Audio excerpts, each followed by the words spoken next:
Hola, ¿qué tal? Muy buenas tardes a todas las personas que nos ven el día de hoy. A nombre de la directora general, la maestra Nelly del Carmen Vargas Pérez, les damos las más cordiales las bienvenidas a ese segmento Tiempo para una sana convivencia. El tema del día de hoy, desarrollo económico para las mujeres. En este día me complace tener como invitada a Denis. Ella es originaria de la Ciudad de México. ¿Qué tal, Denis? ¿Cómo estás? Hola Adela, ¿cómo estás? Buenas tardes a todas y todos los que nos están viendo. Gracias, Deni. Encantada de saludarte y compartir contigo este espacio para hacer llegar más información a todas las mujeres que nos ven y sus familias. ¿Qué te parece, Deni, si te presentas y nos platicas un poco sobre ti y a qué te dedicas, para que así las personas que nos ven puedan conocer? Primero, antes que nada, me gustaría agradecerte a ti, al Instituto Estatal de las Mujeres de Tabasco, y en particular me gustaría agradecerle a Carmen Trejo la vinculación contigo y pues hacer posible este segmento con mi participación. Bueno, yo soy Denise Vélez, tengo 26 años, soy economista por la Facultad de Economía de la UNAM. Estudié ahí la licenciatura, luego cursé una especialidad en el género en la economía. Desde los últimos semestres me empecé a meter en los temas de género y feminismos. He tomado algunos cursos sobre perspectiva de género, sobre derechos humanos y sobre feminismos en la misma universidad y en algunas otras partes. Como parte de mi trayectoria académica, hice mi tesis para titularme de la licenciatura sobre empoderamiento económico de mujeres rurales. Ahí fue como mi gran primer acercamiento al tema y a la economía feminista. Después me fui metiendo más y más y más, y bueno, ahora estamos aquí y me puedo nombrar muy orgullosamente economista feminista. Trabajo en una organización de sociedad civil feminista que tiene 20 años de trayectoria, y bueno, ahí soy responsable de investigación en igualdad y desarrollo sustentable, y bueno, eso es increíble porque me permite aplicar todo lo que podemos hacer como, y aportar como economistas feministas. Gracias, Denis. Gracias, Denis. Es un gusto para mí compartir contigo esta tarde el tema que hoy nos ocupa, desarrollo económico para las mujeres. Bueno, mira, antes que nada me gustaría contarles por qué titulé esta presentación de esta forma. Y lo primero es un poco platicar a qué nos referimos cuando hablamos de desarrollo económico, porque de repente pareciera ser un término que escuchamos por todas partes y decimos, bueno, pero ¿y eso qué es? Y nos imaginamos que está como muy abstracto. Y bueno, pues el desarrollo económico, ¿qué es? En realidad ha sido una que se han hecho las y los economistas por mucho tiempo. Y esta pregunta también es, ¿por qué hablamos de unos países desarrollados y otros países en desarrollo? Y las atribuciones han sido como de muchas partes, que sí tiene que ver con el clima, con las instituciones, con que en unos países hay más industrias que en otras. Es una amplia variedad de temas. Y bueno, lo que es importante es saber, en esta concepción de desarrollo, lo que vemos es que es lo que le da significado al crecimiento. El crecimiento económico entendido como todos los bienes y servicios que se producen en una nación que tienen un valor de mercado. Eso digamos que es la meta que todos los países buscan alcanzar, y lo que le daría significado es el desarrollo económico, visto como la satisfacción de las necesidades de todas las personas de estos países. Esa es la visión, digamos, más tradicional. Y Ah, lo ok. que nosotras, las feministas, decimos es que es insuficiente. Y en un principio se empezó a estudiar la participación de las mujeres en el desarrollo económico. Esto viene después, bueno, después de la Segunda Guerra Mundial, y con los organismos que surgen como el Banco Mundial y el Fondo Monetario Internacional, es que surge esta idea como de entender por qué algunos países están desarrollados y por qué no, y ahí se empieza a cuestionar el papel de las mujeres. Se empieza a pensar en si somos activamente participantes de o somos beneficiarias. Y bueno, ahí surge como un montón de trabajos de mujeres en todo el mundo, pero sobre todo en el que conocemos como el sur global, donde se explica que los beneficios de este desarrollo económico no han sido igualmente repartidos para las mujeres y para los hombres, y además tampoco para todas las mujeres. Y es ahí donde empieza como a estudiarse más el tema, pero no se agota ahí. Y bueno, siguiendo con esto,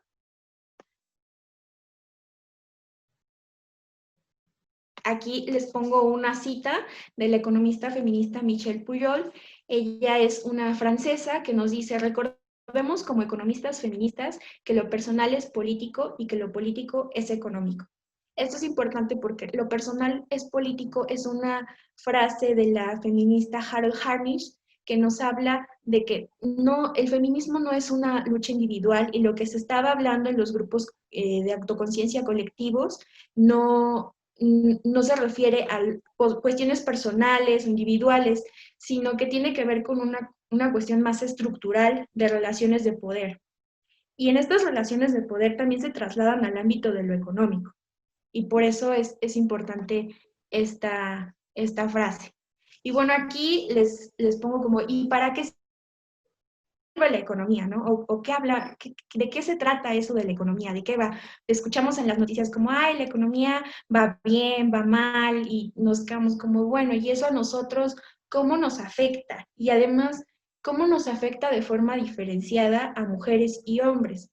Y bueno, la economía se ha considerado una ciencia que estudia los recursos, la creación de riqueza, la producción, distribución, consumo de bienes y servicios para la satisfacción de las necesidades humanas. Hablamos de escasez, hablamos de comportamiento, hablamos de productividad y de un montón de términos bien que pareciera ser que nosotros es como, ¿eso qué tiene que ver con nosotros? Y bueno, este entendimiento de la economía tiene fundamentos androcéntricos, así como todo lo que está estructurado desde las ciencias, eh, tiene estos principios que limitan el objeto de estudio a lo que pasa en los mercados. Y además de eso, vemos que tiene como objeto de estudio o como principal agente económico a lo que algunas feministas economistas han titulado como el hombre champiñón o el hombre hongo. ¿A qué se refiere? Se refiere a este hombre blanco, heterosexual, que tiene recursos, un ingreso alto, que tiene propiedad, que no tiene alguna discapacidad funcional, que es blanco, que es heterosexual, y bueno, todas estas características que nos hablan de la masculinidad hegemónica. ¿Y por qué un hombre champiñón? Porque bueno, la economía en este diagramita que tenemos acá, vemos que solamente se ocupa de la parte visible, que serían las relaciones de mercado. Es decir, vemos cómo los hogares van a las industrias, al mercado y trabajan, y ahí producen, y después esto que están produciendo se consume, y bueno, este es como muy sencillo el esquema de producción, ¿no? Pero lo que dice la economía feminista es que, y bueno, ¿quién está produciendo? O estos trabajadores, ¿cómo le hacen para llegar a su centro de trabajo?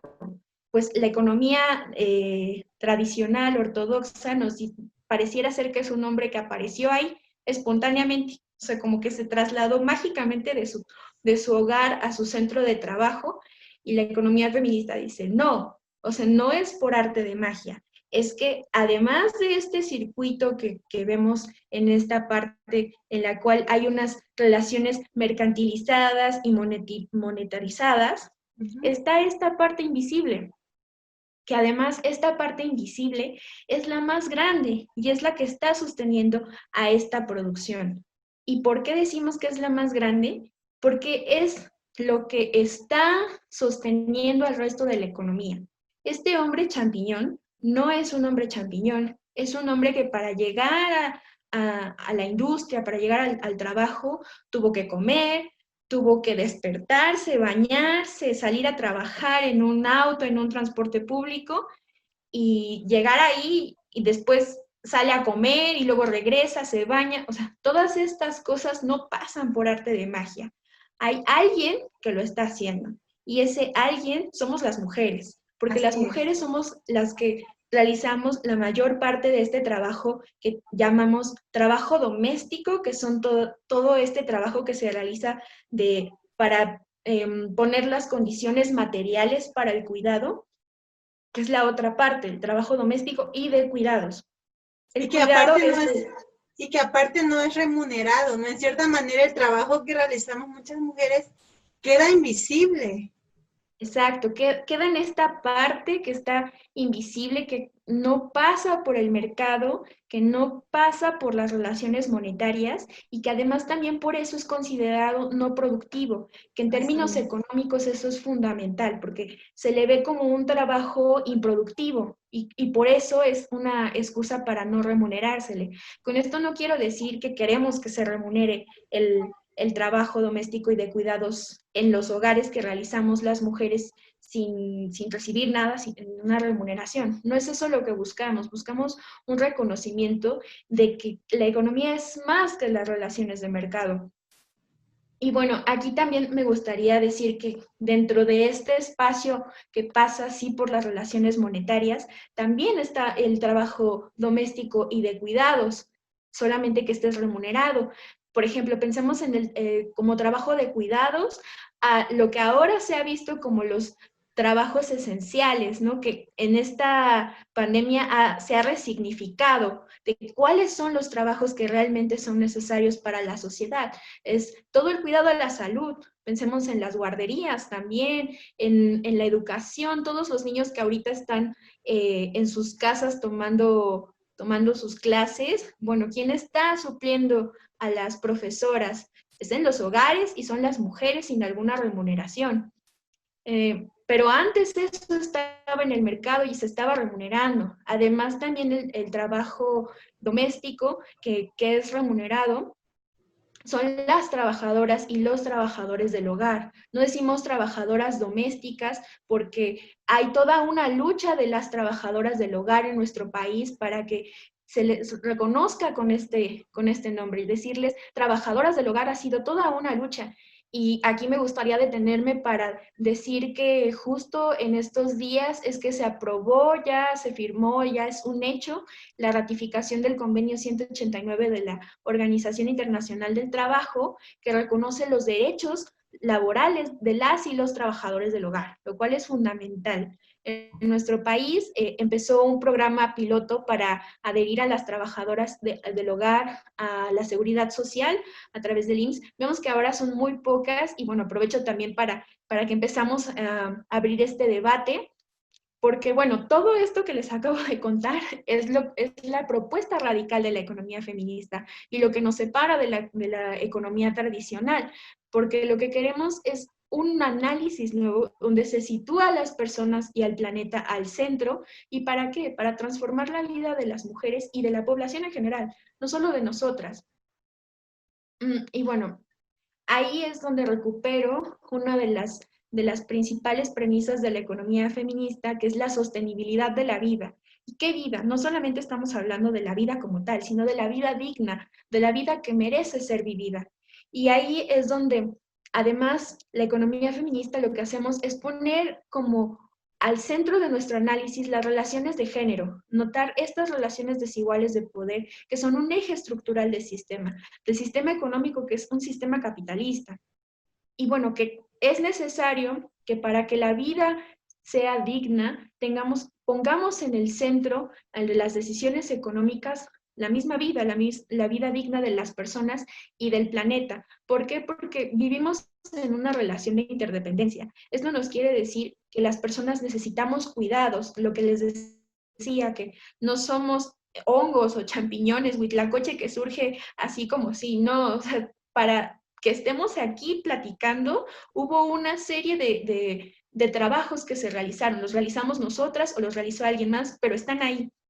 Claro. Y bueno, hablamos también no solo del cuidado de la vida humana, de las vidas humanas, sino también de la vida natural. Y esto es muy importante porque hablamos de que nuestro planeta tiene un límite y no estamos a favor y cuestionamos el modelo extractivista de la economía tradicional.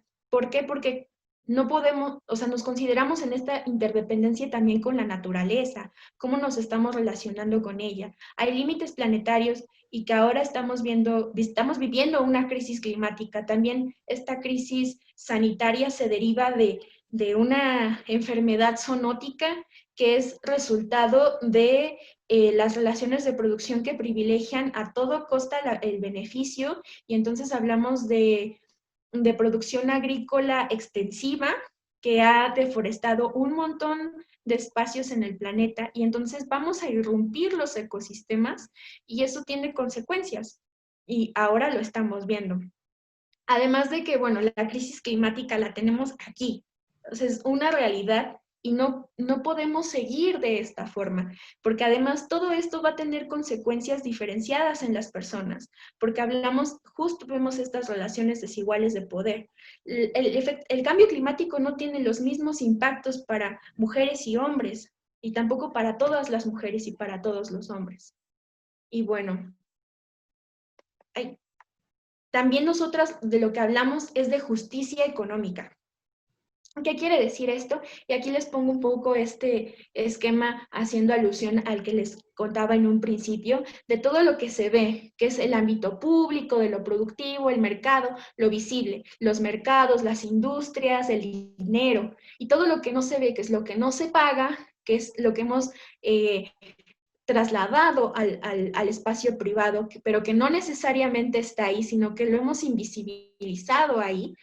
Y bueno, ¿esto qué tiene que ver con la economía? Pareciera ser que, bueno, el comercio internacional está por allá, los mercados están por allá, eso no nos afecta. Pues no, resulta que sí, resulta que todas estas actividades económicas tienen una repercusión en la vida de las personas y en la vida del planeta. Y eso es lo que nos tiene a la borde de múltiples crisis. Por ejemplo, ahora que estamos viviendo todos los efectos del COVID, eh, y de esta es muy recurrente escuchar, estamos ante una crisis económica muy importante y vemos la pérdida de empleos que ha habido. Bueno, ahora pensemos en dónde estamos las personas ahí situadas y dónde estamos las mujeres. Bueno, resulta que las mujeres ya entramos al mercado laboral, pero entramos en las condiciones más precarizadas, es decir, en los empleos informales, sin seguridad social, en los salarios más bajos y en las peores condiciones. Entonces, ahora con la pandemia, y bueno, como les decía, también hablamos de justicia económica, porque esta parte que está visible, donde vemos la relación entre los mercados, las industrias, por ejemplo, ahora en las noticias escuchamos un montón de temas, que si la pérdida de empleos, que qué pasa con Pemex, por ejemplo, que se está firmando el Tratado de Libre Comercio, y nosotros decimos, bueno, ¿y eso cómo nos afecta? Y si no, sí tiene efectos diferenciados entre mujeres y hombres. Por ejemplo, nosotras como economistas feministas estamos poniendo especial atención en la deuda de los países y también de las personas, porque la deuda tiene relaciones de poder. ¿Quiénes son las que deben? Por ejemplo, en el tema de las financiadoras internacionales, de los grandes bancos o de las grandes empresas de microcréditos, se han enriquecido a costa del trabajo de las mujeres, porque cobran altas tasas de interés, porque no somos sujetas de crédito formal. No hay, hasta hace poco no había tantas políticas de inclusión financiera para que las mujeres que además no tenemos acceso a la propiedad, a la tierra, no podíamos demostrar que tenemos ingresos porque además estamos en los empleos más bajos y entonces no nos podían dar un crédito y de repente nos empiezan a decir, bueno, yo sí te voy a ofrecer un crédito, pero me vas a tener que pagar 5 veces lo que te di. Entonces, como vemos, hay un montón de puntos que se van entrelazando y que todos conjugan. Y es eso lo que hacemos desde la economía feminista, como les decía, la deuda de los países. En procesos de crisis, lo que vemos es que realmente quien termina pagando las crisis somos las mujeres. Somos las mujeres porque nuestro trabajo se ve como una especie de colchón, de amortiguador. Por ejemplo, con este gran despido de personas del mercado de trabajo, ¿quiénes son las primeras en salir? Las mujeres. Y esto ha sido algo documentado no desde ahora, sino desde crisis pasadas. Y después, ¿qué es lo que está pasando? ya hay un recorte, por ejemplo, de bienes y servicios públicos, y quienes entran a hacer este trabajo, las mujeres, en la educación, en la guardería, por ejemplo, en el cuidado de personas adultas mayores o personas con alguna enfermedad. Cuando se van recortando los servicios públicos, somos las mujeres con nuestro trabajo no remunerado las que tenemos que hacerlo, porque no hay de otra. Y es realmente eso lo que está sosteniendo el sistema. El sistema no podría existir toda esta actividad remunerada sin nuestro trabajo. Eh, y bueno, también les quiero hablar del empoderamiento económico, porque también hablamos de eso. El empoderamiento es feminista sí o sí. Es una propuesta radical de emancipación. Y aquí me gustaría presentarles este esquema de diferentes tipos de poder, y aquí sí me voy a permitir leerlo. Y bueno, pues el empoderamiento parte de las relaciones sociales, por lo que para considerar si una mujer está empoderada o no, deben analizarse 4 tipos de relaciones de poder y 3 dimensiones de empoderamiento. En primer lugar está el poder sobre. El poder sobre se refiere a la capacidad para tomar decisiones sobre las personas y que puede hacerse efectivo a través de la fuerza o de la coerción, sea física, económica o social. Este tipo de relación evidenciaría una asimetría en el poder que afectaría el empoderamiento del subordinado. Este tipo de poder es el que vemos que se ejerce sobre nosotras. En segundo lugar está el poder para, que se refiere a la capacidad de crear o facilitar acciones colectivas, compartir conocimiento y establecer relaciones de beneficio bilaterales. Después tenemos el poder con, que hace referencia a la capacidad de sumar poderes individuales que permitan alcanzar objetivos conjuntos. Por último, tenemos al poder desde dentro, que es aquel que surge del interior del individuo para resistir el poder de otros. En cuanto a las dimensiones que les mencionaba del empoderamiento, se considera el del espacio personal, el de las relaciones cercanas y el colectivo.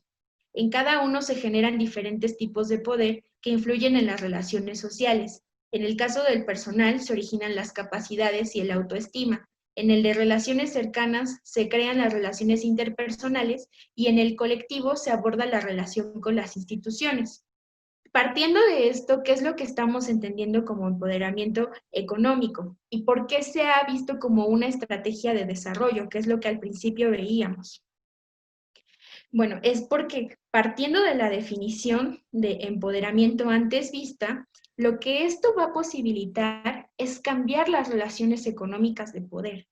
Y eso es fundamental, porque cuando hablamos de empoderamiento económico desde una perspectiva feminista, hablamos de esto, de un cambio en las estructuras de poder. No solamente hablamos de cambios de corto plazo o de que queremos entrar al mercado laboral. No, hablamos de cambios en las estructuras de poder. Que Y sea un eso es cambio permanente, ¿verdad? exacto, un cambio permanente, que realmente lo que nos permita es cambiar esta relación de subordinación. Y bueno, para hacerlo, hay factores que influyen en el empoderamiento económico. Tenemos factores directos que son, por ejemplo, la educación, el acceso a la educación, que es fundamental. Y aquí me gustaría hacer una pausa muy rápida para remitirme a los movimientos feministas que ahora vemos en nuestro país, y que es fundamental, porque para hablar de un empoderamiento económico, un factor directo fundamental es la educación. Y nuestro acceso y derecho a la educación está siendo cooptado por la violencia que vivimos en las universidades. Las universidades de nuestro país se han ido a paro porque es un gran problema. Y el acoso, el hostigamiento, la violencia en las universidades por razón de género contra las mujeres está impidiendo nuestro acceso y la garantía de nuestro derecho a la educación. Eso es fundamental, y es de lo que me remito otra vez a que estamos viendo de un montón de factores que se van entrelazando, y que, o sea, no podemos hablar de empoderamiento económico sin considerar a la educación, sin considerar la violencia que pasa en las universidades. Por ejemplo, también es el tema fundamental del acceso y del derecho, de los derechos sexuales y reproductivos. Es fundamental. También otro de los factores directos es el acceso al trabajo remunerado, el abordar el cuidado, todo el trabajo de cuidado no remunerado, y ahí hablamos de la redistribución, de revalorarlo, y de esta redistribución entre todos los agentes, entre el Estado, el mercado y al interior de los hogares entre mujeres y hombres, porque los hombres tienen que entrarle. De eso hablamos cuando hablamos de la redistribución del trabajo. Del acceso a la propiedad y activos, por ejemplo, también este tema que les mencionaba del acceso a la tierra, es terrible que estemos en el 2020 y las mujeres sigamos sin tener acceso a la tierra. Es un tema fundamental para poder en esta cadena de factores directos. Y bueno, también tenemos la acción colectiva, el liderazgo y la protección social. Veamos ahora el tema de la salud, ¿no? Lo fundamental que es tener acceso a la salud en condiciones dignas. También están estos factores indirectos, que son los que ya les mencionaba, que nosotros lo vemos como muy en el abstracto, que nada tiene que ver con nosotros, pero que en realidad sí, que son las condiciones del mercado laboral. Por ejemplo, cómo están los salarios, cómo está la regulación, esto que ahora estamos viviendo de las triples jornadas por el teletrabajo, el trabajo desde casa. Bueno, eso tiene que regularse. Tenemos que hablar de una corresponsabilidad. También está la política fiscal. La política fiscal es fundamental. No solamente hay una economista feminista que habla de que las mujeres necesitamos una habitación propia en el Estado, y una habitación propia como la de Virginia Woolf requiere dinero. O sea, necesitamos presupuestos para materializar todas estas políticas. Sin dinero no podemos hacer nada. Y bueno, ahí veamos lo que está pasando. En épocas de crisis, los recortes presupuestales, de nuevo les repito, tienen efectos directos en la vida de las mujeres y de las niñas. Y a través del ingreso, en el tema de la política fiscal, es fundamental también abordarlo desde una perspectiva feminista. Aunque parece que es un tema que nos queda muy lejano, no es así. Hablamos de impuestos, queremos una redistribución de la riqueza porque la desigualdad es tremenda y no podemos seguir así. No, o sea, la desigualdad no la podemos seguir sosteniendo. Tenemos que hablar de una política fiscal progresiva, redistributiva, que además tenga en consideración una perspectiva de género, porque somos las mujeres las que tenemos los menores ingresos y estamos pagando como proporción más impuestos que los hombres. Y además estamos pagando impuestos que ellos no pagan y que nosotras para nuestra salud. Por ejemplo, me remito a los famosos impuestos rosas sobre algunos productos para la salud sexual, como son las toallas sanitarias, los tampones, todo este tipo de productos. Y bueno, también otro factor indirecto es el marco legal, regulatorio y de políticas, es toda nuestra normativa. Toda nuestra normativa. Ahí entra toda la acción de nuestras compañeras abogadas feministas, que bueno, también para hablar de empoderamiento económico también nos tenemos que remitir a las leyes. Por ejemplo, en algunos países está prohibido que las mujeres, está prohibido en la ley que las mujeres conduzcamos un tren o que trabajemos de noche. Todas estas normas, leyes discriminatorias tienen que reformarse. Y ahí es donde vienen todas las normas y normas de género y sociales discriminatorias. Vemos que todavía sigue muy presente la misoginia, el sexismo en nuestra población y tiene que cambiar para que nosotras realmente podamos hablar de un cambio en las estructuras económicas de poder. Tiene que haber un cambio social. Y bueno, ahí la propuesta, algunos ejes de acción señalados por quienes están trabajando desde el activismo y desde la academia, hablan de algunos ejes de acción. Sobre todo estos ejes de acción han sido delimitados por el Alto Panel de Naciones Unidas para el Empoderamiento Económico de las Mujeres, Y bueno, estos se remiten a los factores directos e indirectos que ya les mencioné, que es el combatir las normas adversas y promover modelos positivos, asegurar la protección jurídica y reformar las leyes y reformas regulatorias, reconocer, reducir y redistribuir el trabajo doméstico y de cuidados no remunerado, generar activos digitales, financieros y de propiedad, cambiar la cultura y las prácticas empresariales. Ahí me refiero a, por ejemplo, las mujeres que son propietarias de una empresa. Ahora en la pandemia, pensemos, las micro pequeñas empresas, ¿quiénes están ahí? Las mujeres somos las que estamos ahí y son las empresas que no pueden soportar esto.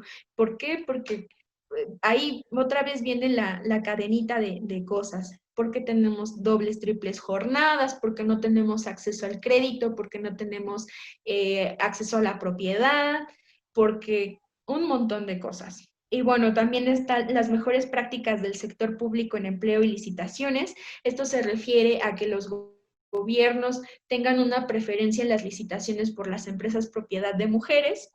Y bueno, fortalecer la visibilidad, la voz colectiva y la representación es fundamental. Y aquí me remito a que el feminismo es un movimiento colectivo. No estamos hablando de acciones individuales. No, cuando hablamos de empoderamiento económico desde una perspectiva feminista, no estamos hablando de emprendedurismo, no estamos hablando de liderazgos empresariales. No, estamos hablando de un cambio en las estructuras de poder.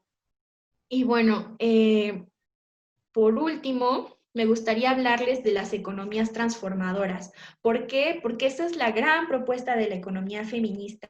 Nosotras lo que queremos es poner en el centro de las decisiones de política económica y en el centro de las decisiones económicas a la vida de las personas y el planeta con dignidad. No estamos hablando de cualquier vida, estamos hablando de la vida deseada, estamos hablando de la vida en condiciones materiales y sociales dignas. Entonces, hablamos de una transformación socioeconómica y algunas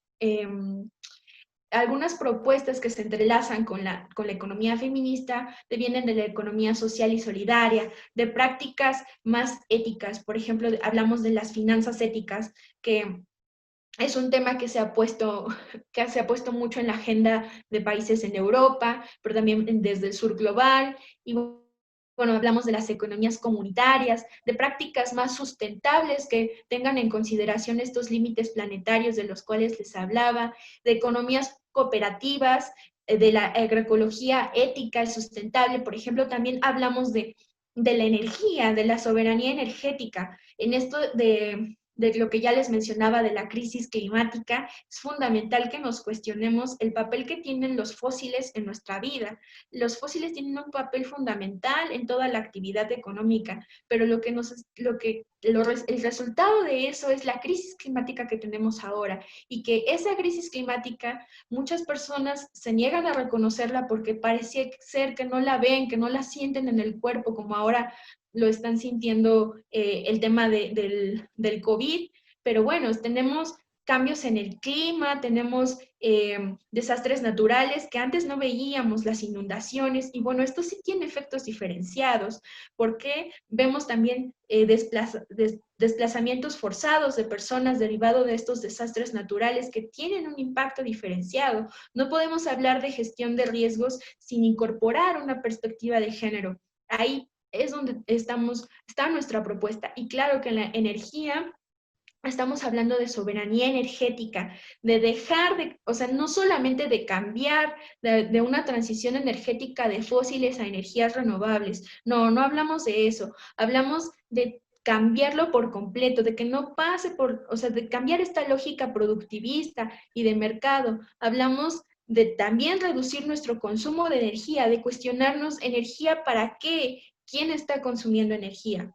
Entonces, como podrán ver, todo lo que tiene que ver con esto son muchísimas cosas. Necesitaríamos toda una vida para seguirlo debatiendo, pero hasta aquí lo dejaría. Son algunos puntos que espero que hayan quedado claros. Y bueno, que aquí estamos y que la economía feminista se trata de eso, de que vayamos construyendo puentes para cambiar la vida, para poner el centro a la vida, para la sostenibilidad de la vida.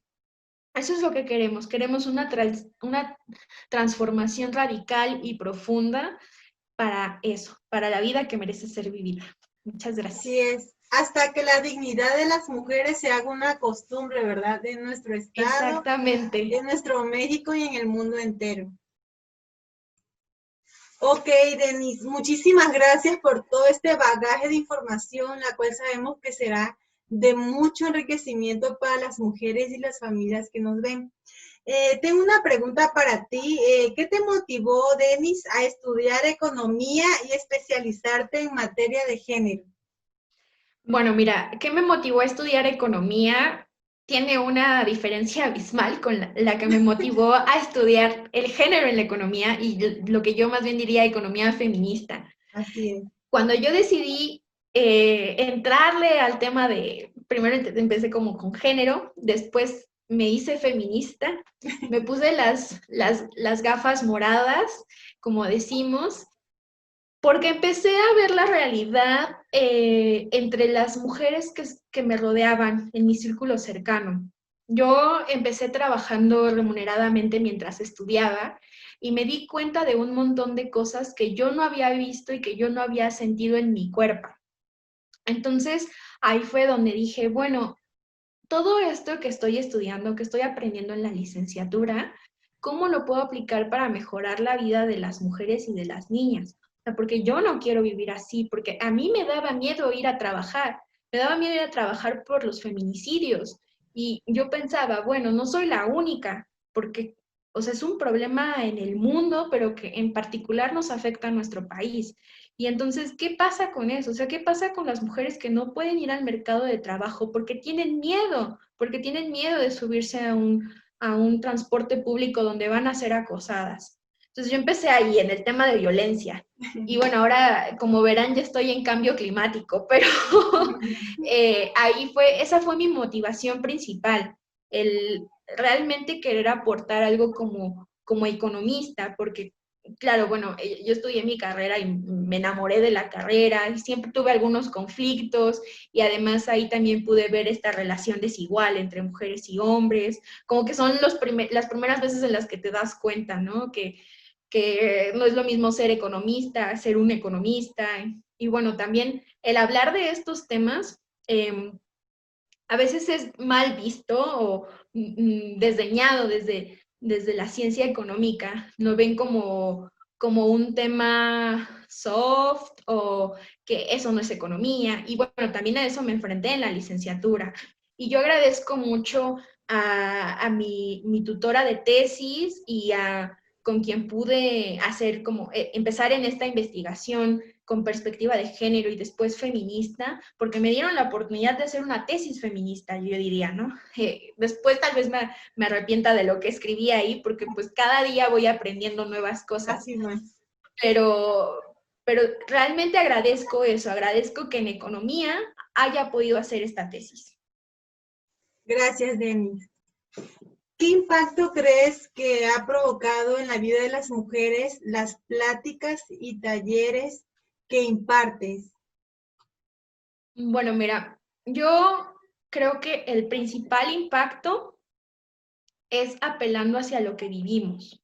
Y creo que una de las cosas que más me ha marcado es cuando siempre preguntamos, oye, ¿y tú trabajas? O ¿y tu mamá trabaja?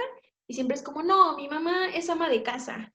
Y es como, no, pero cuando empezamos a hablar de esto y decimos, es que eso es un trabajo. Y es un trabajo enorme y sin ese trabajo, lo que tú consideras un trabajo no podría realizarse. Está invisibilizado y no está remunerado, pero es un trabajo y es el trabajo que sostiene la vida de todas las personas y del planeta. Como Yo creo que sociedad. para, yo creo que para mí eso ha sido como lo más importante y además repensarnos un montón de cosas, ¿no? Como esto de, bueno, ¿y qué tiene que ver el comercio internacional con mi vida o la deuda o un montón de, como los mercados financieros, las acciones, eso qué tiene que ver conmigo?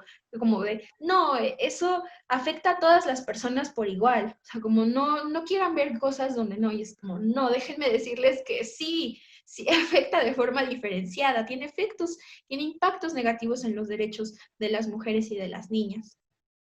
Muy bien, Denise, gracias. ¿Cuáles son las problemáticas sociales que abordas en los proyectos que elaboras? Bueno, mira, como problemáticas sociales, lo que abordamos principalmente es en relación al trabajo de cuidados, pero también, o sea, el trabajo entendido en su amplio espectro, el trabajo en el mercado laboral o lo que conocemos como empleo, que ahí en esta parte también es considerar al trabajo del hogar que les mencionaba, los derechos laborales de las y los trabajadores del hogar, y bueno, la parte no pagada, el trabajo doméstico de cuidado no remunerado. También tenemos en consideración ahorita el tema de la crisis climática, por ejemplo, que me parece que es un tema fundamental, que tenemos que empezar a dialogarlo más desde el feminismo y desde un montón de perspectivas, porque, bueno, la tenemos enfrente y es algo que ya tenemos que solucionar. Lograr este cambio de paradigma, ¿verdad? Claro, sí, eso es lo que buscamos, un cambio radical, un cambio feminista, transformador. Así es, Denise. Conocemos, Denis, tu trabajo, sabemos que tienes una agenda un poco saturada, eres una mujer de convicción, una mujer comprometida con todas las mujeres de México y de todo el mundo. Te agradecemos a nombre de la directora general, la maestra Nelly del Carmen Vargas Pérez y el Instituto Estatal de las Mujeres. Agradecemos que hayas hecho un tiempo para conversar, para platicarnos este bagaje tan importante, este tema que es fundamental en la vida y el empoderamiento de las mujeres. Mencionábamos la importancia de tener una educación integral con enfoque de perspectiva de género, el colocarnos los lentes de género y cuestionarnos, ¿verdad?, cómo es la vida que hemos vivido, cómo la estamos viviendo y qué es lo que deseamos. ¿Cuál es la sociedad que queremos dejar para nuestra niñez? Que la participación de las y los adolescentes sea de manera permanente, la participación de las mujeres y sumar esfuerzos, ¿verdad? Crear alianzas entre más personas para que así podamos lograr este cambio de paradigma. Te agradezco mucho tu participación y si quisieras dejar algún mensaje para todas las personas que nos ven. No, bueno, primero agradecerte mucho, Adela, por tu tiempo, por toda la planeación, por tu trabajo. Agradecerle a la directora del instituto, pues cuenten conmigo siempre para lo que necesiten, lo que yo pueda aportar con mucho gusto. Igual a todas las personas que nos ven, a las mujeres, a las niñas, a las adolescentes, a todas y todos, lo que yo pueda aportarles con mucho gusto. Y bueno, estamos aquí para seguir construyendo juntas. Estamos juntas en esto, que sepan que no están solas y que, pues, muchas gracias por la invitación. Gracias, Denis. Te deseo lo mejor. Te deseo que sigas teniendo muchos éxitos en cada meta que te propongas, en Gracias. cada proyecto. Y quizás nos aleje un poco la distancia, pero gracias a las herramientas, al acceso a Internet, ¿verdad?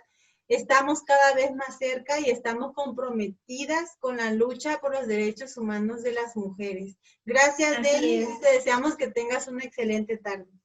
Gracias, igualmente. Muchos saludos y abrazos a todas. Gracias.